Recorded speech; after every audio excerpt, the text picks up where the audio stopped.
Last week, lawmakers in Georgia passed a bill that tries to ban all abortions after a fetal heartbeat can be detected. That's about 6 weeks into pregnancy. Seemed like a compassionate thing to do. Not everyone agreed, though. In response, actress and progressive activist Alyssa Milano says women should fight back in the bedroom. Last Friday, Milano tweeted this, quote, "Our reproductive rights are being erased. Until women have legal control over our own bodies, we just cannot risk pregnancy. Join me in not having sex until we get our bodily autonomy back. I'm calling for a hashtag sex strike. Pass it on." Author and columnist Mark Steyn joins us tonight. So, Mark, message, you can't have sex with Alyssa Milano until we get our partial birth abortion back. What effect is this going to have on America?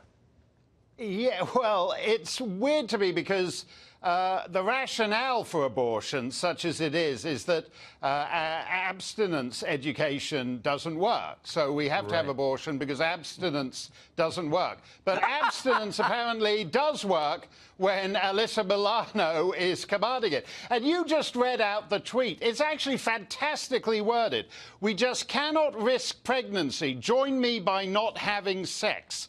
So on the day that Doris Day dies, we are basically back to the sexual morality of Doris Day, young at heart, circa 1954, in which Hollywood actresses now are promoting chasteness because the risks of pregnancy from having sex are too high. Wokeness eventually brings you back to the same dank slumbers of 60 years ago. It's amazing. What I find so interesting is if you were to do a study of the unhappiest people in America and then isolate the people with the most influence over our social policy, it would be the union set would be 100%. It's like the more unhappy you are, the more influential you are over how people live their personal lives. Why is that? How did we get here?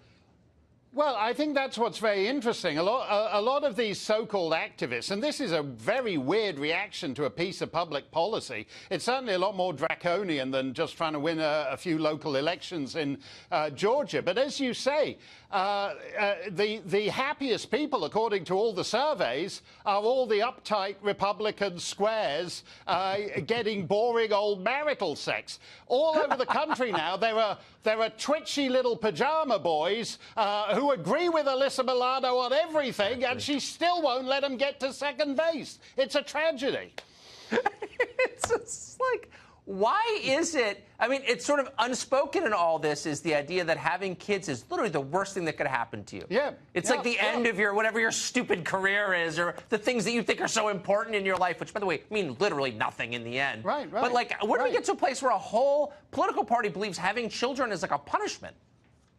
Well, what's interesting is that, I mean, this was first mooted by Aristophanes in the Lysistrata 2,500 years ago.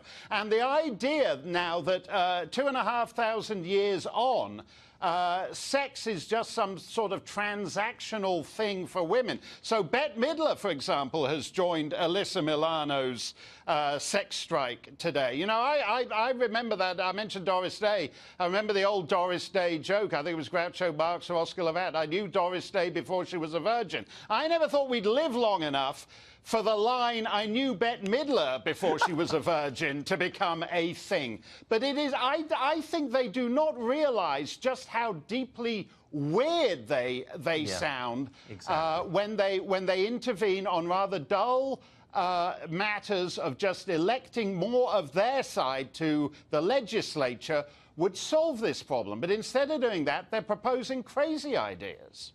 I don't think they can help. And by the way, I'm in favor of more chasteness. I think if actresses are going to become chaste, as opposed to twerking all over the screen, then I'm for chaste actresses rather than twerking actresses. Well, especially if the argument is, we're so mad we're going to stop reproducing.